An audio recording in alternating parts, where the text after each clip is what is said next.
Medical কলেজে medical স্টুডেন্টদের লাশ কাটা দেখানো হচ্ছে।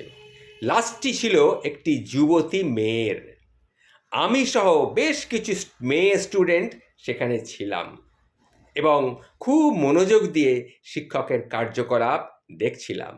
একসময় স্যার লাশের মাথাটা ভাগ করে ফেললেন আমাদের চোখের সামনে।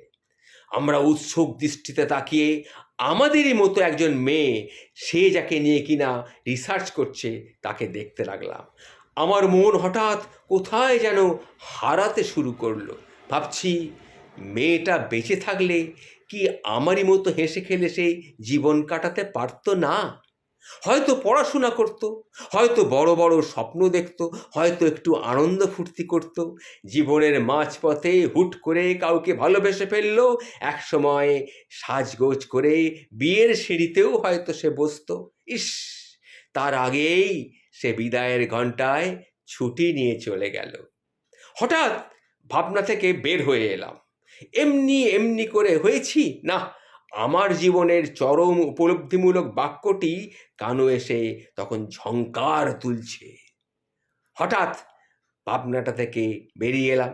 মেয়েটার লাশের ভাঙা মাথাটার দিকে লক্ষ্য করে স্যার গভীরভাবে একটি প্রশ্ন ছুড়ে দিলেন আমাদের দিকে। মেয়েরা শোনো, এই যদি হয় শেষ পরিণতি, তাহলে ঠোঁটে লিপস্টিক লাগাও কেন তোমরা? ব্যাস, আমার জীবন বদলাতে আর কিছুদিন দরকার পড়েনি। সেই দিন ওই একটা বাক্য আর কারো হৃদয়ে দাগ কেটেছিল কিনা আমার জানা নেই, কিন্তু আমাকে ছুঁয়ে দিয়েছিল আমার মহান রবের দেখানো চিরসত্যের পথ।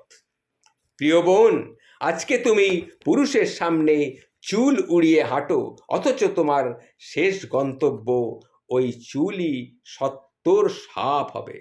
পারফিউমের কড়া ঘ্রাণে হয়তো পুরুষের চরিত্র তুমি ফসকে দিতে পারো, কিন্তু তুমি হয় শ্মশানে কিংবা কবর সম্পর্কে এখনো কিছু জানো না। কিন্তু তা কিন্তু নয়, সব তুমি জানবে।